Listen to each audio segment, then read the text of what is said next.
बांगर में होने वाले उपचुनाव को लेकर प्रदेश के कानून मंत्री हमारे साथ हैं बातचीत करने, प्रचार प्रसार करने के लिए।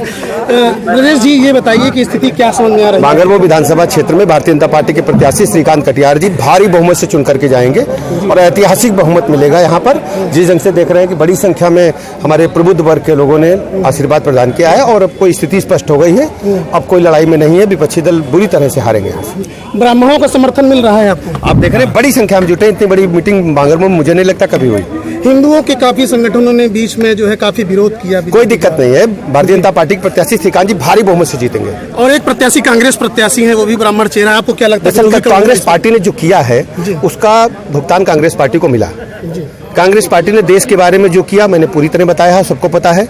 यही कांग्रेस पार्टी तो राम मंदिर का विरोध कर रही थी, यही कांग्रेस पार्टी जो 370 को लाद के गई, मोदी जी ने हटाने का काम किया। को संबोधित करने के लिए यहाँ पर यूपी के कानून मंत्री ब्रजेश पाठक आए हुए थे। हम कुछ ब्राह्मणों से बात करते हैं जो यहाँ पर सभा की अध्यक्षता जिन्होंने किया है कि आखिर ब्राह्मणों का वोट किस ओर जा रहा है। जी, आपका शुभ नाम क्या है?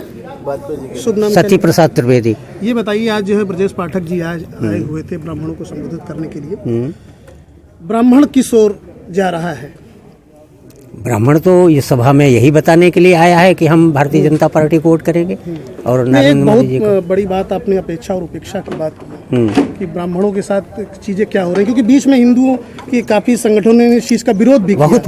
बहुत उपेक्षित महसूस कर रहे थे ब्राह्मण जी। कोई पार्टी उनका समर्थन नहीं करती क्योंकि छोटी समाज है, लेकिन बुद्धिजीवी अवश्य और पढ़े लिखे लोग हैं, समझदार लोग हैं, तो वो अपना जीवन स्थापित करना समाज में अपने को समझते हैं। एक समय आएगा कभी स्थापित होंगे, इसलिए वो जीते चले आए हैं, जीते चले रहेंगे, सम्मान के साथ सिर उठा करके जीते हैं। नहीं तो आपको क्या लगता है, क्या ब्राह्मणों को केवल वोट बैंक समझा जाता है? हाँ, अभी तक तो यही सब समझा गया।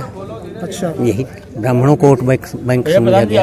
अच्छा, उन्होंने ये नहीं समझा, महसूस नहीं किया, क्योंकि समाज छोटा है, बड़ा समाज है नहीं। जिन समाज के अधिकतर लोग वोट देने वाले हैं उन्हीं लोगों को लोग पीछे चलते हैं, उनको समझाने की कोशिश करते हैं, मनाने की कोशिश करते हैं, उनके घर जाते हैं। ये सबका बन गया है। जातियां हैं और जातियां इतनी ज़्यादा इस प्रदेश और देश में सब जगह मशहूर हो गई हैं वोट देने के लिए, जातियां मशहूर हो गई बस।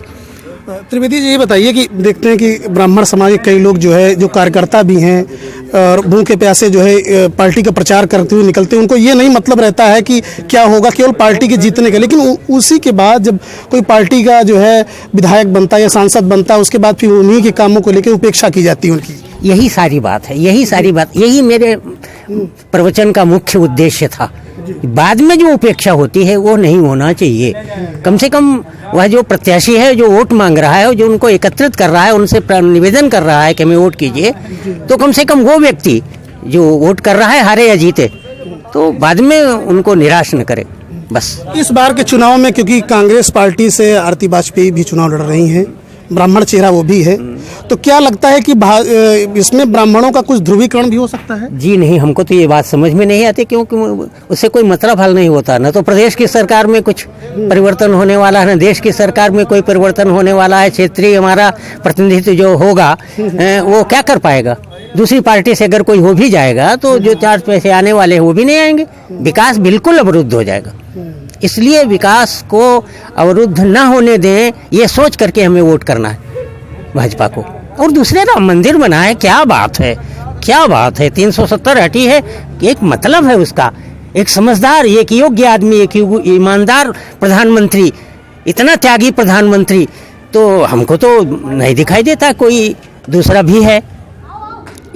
इसलिए तो हमें वोट करना ही करना। और राम मंदिर बन रहा है, इतना चिर प्रतीक्षित काम हुआ है, सुप्रीम कोर्ट समझ तक नहीं पाया और सुप्रीम कोर्ट का आदेश हो गया, वहाँ का प्रधान न्यायाधीश समझ तक नहीं पाया और फैसला हो गया, और उसके बाद वो राज्यसभा का सदस्य भी बन गया। ये कुछ यही एक वजह मानी जाए कि ब्राह्मण भी पूरा इसीलिए सपोर्ट। क्यों नहीं, देश के लिए काम हुआ है, राष्ट्र के लिए काम हुआ है, राष्ट्र की समृद्धि के लिए, समझ के लिए काम हुआ है। जो इतनी उपेक्षा थी राष्ट्र की, उसके लिए काम हुआ है, ब्राह्मण की नहीं, राष्ट्र की उपेक्षा इन लोगों ने कर दी थी। अपनी अस्मिता, अपनी संस्कृति, अपनी सभ्यता को छोड़ करके दूसरी जगह, दूसरे देशों के साथ हाथ मिलाना, दूसरे लोगों के साथ व्यवहार करना, उनको समझने और कोशिश करना सीखने की, ये नकल करना दूसरे देशों की, ये वाली बात हमको। नरेंद्र मोदी एक ऐसा आदमी है जो भारतीय है, जो दुनिया के किसी भी कोने में किसी भी देश के साथ, किसी भी राष्ट्राध्यक्ष के साथ रहता है, हिंदुस्तानी रहता है। लेकिन सबसे ज़्यादा विवादित भी रहे हैं, क्योंकि विपक्षी पार्टियों ने मतलब इनका विरोध भी काफ़ी किया। हमारा अपना जो मत है वो आपके मत से तो भिन्न होगा ही, हमारा जो व्यक्ति है वो आपके व्यक्ति से तो भिन्न होगा ही। आप विरोध करें, करते रहें, लेकिन हमारा व्यक्ति राष्ट्र के लिए समर्पित है कि नहीं, बात ये है। जी, तो ये थे त्रिवेदी जी, जो उन्होंने कहा कि ब्राह्मणों के हित की जो बात करेगा वही सत्ता पर राज करेगा। हमारे सहयोगी अनुराग शुक्ला के साथ भी सुदीपक अवस्थी, बांगर मऊ, युगांतर प्रवाह।